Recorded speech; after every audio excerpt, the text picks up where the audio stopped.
Welcome to the Viva Talk Show. Previously, I've been interviewing others. They have told us they are part of the story, their challenges, their complications, and how far they have gone. This time round, I'm going to tell you my part of the bargain. My life has not been smooth. It has had its ups and downs. I've decided to call this one, When Life Breaks You, God Fixes You. Enjoy listening to my part of the story. I've been broken many times in the years I have lived, and God has mended me over and over again. Breaking means there is a crash, there is a crack, there is a tear, there is a dislocation, a pain, an injury, a disconnection, a bleeding, and maybe a death if God does not help you. The very first distinct breaking I received was the matrimonial separation of my parents. That disconnection caused a crack in the care I received from both of them. I was now getting one half of the care. The meals had one member missing. Life was never the same again. It was quite a big breaking. When I was taken to my grandparents on the paternal side, I missed both parents now. There was no more parental care, but grandparental care. Life had started breaking me off the main and original stem, and it was transplanting me elsewhere to other relatives. When I reached primary 7, my father was no more able to pay my fees, so I was taken to a boarding school, St. Teresa Girls School, Butiti, for missionary care. The Catholic convent of Butiti in Itoro was taking care of my well-being, while a Catholic father, Father Richard Pothurst, paid my school fees for that year. I was no longer in my family care, not even in distant relatives' care, but I was now in God's care. I joined a missionary school for secondary education, St. Maria Goretti Girls Secondary School in Fort Portal, commonly known as the Red Girls. From term 1, my father failed completely to support me financially, so the school administration offered to teach me freely and supply all the school needs. I was on God's mercies. May God bless St. Maria Goretti. May God bless the administration thereof. May God bless the Red Girls. In senior 3, I got a funding from one of our teachers, Sister Concepta McDermott. She had come on vacation, and her money pushed me to senior 4, and she paid my examination fees. I did not fail them, or rather, God did not fail me. I performed best in senior 4 in my class.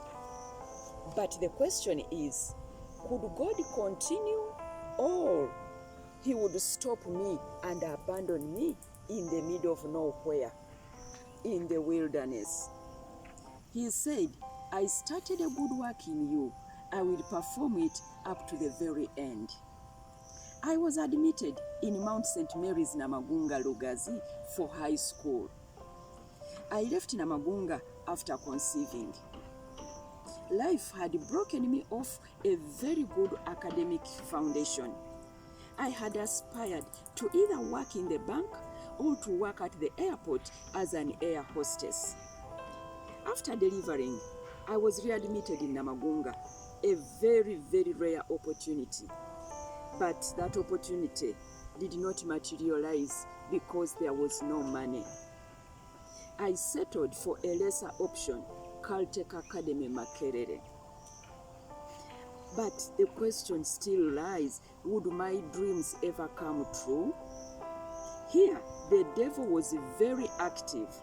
I failed to get school fees from the onset.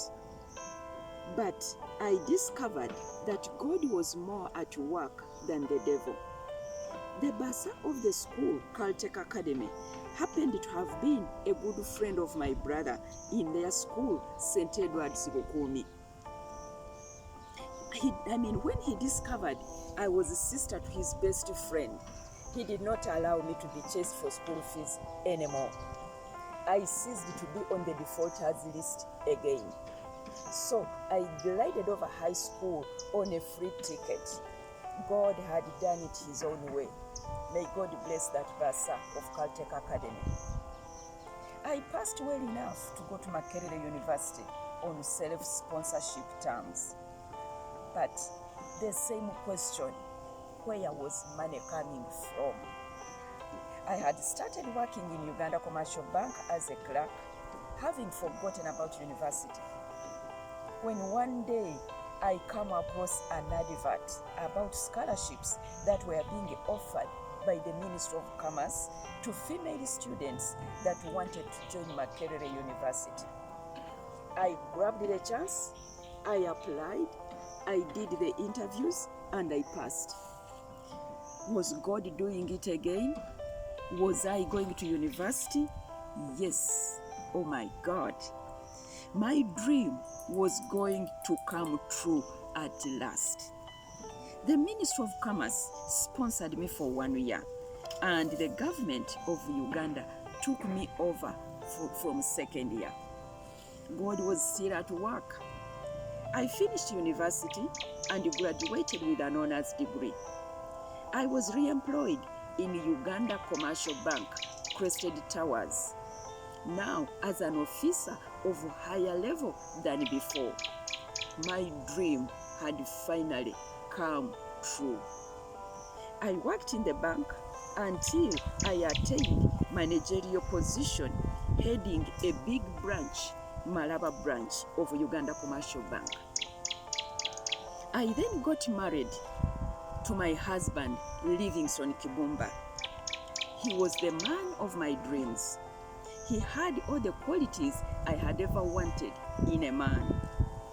God blessed us with 5 children, beautiful children, 3 girls and 2 boys. We were blessed also with wealth and with salvation. We were a very happy family. When God had put me at the peak of my dream success up there, a wonderful husband, a good job, a fine family, wealth abounding, life breaks me again. This time to my very lowest. It was a normal Sunday. We were from church. He slid and fell in the bathroom, hitting his head against a bathtub.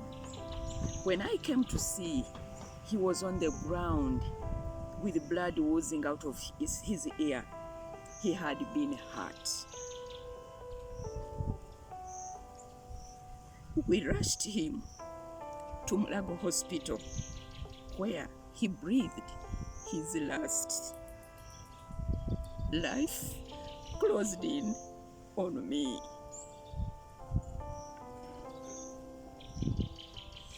But God had been my comforter through my life. He saw me through the education of my children to university. The experiences I went through after the death of my husband prompted me to write books, among which are My Journey to the Widow, My Life as a Widow, and The Plight of a Single Mother. After my retirement, I resorted to an author, a motivational speaker, and a talk show presenter. When life breaks you, God is trying to reveal to you that the sun does not rise and set in what you know, all the people you know. When life breaks you, God fixes you. I want to thank you for listening.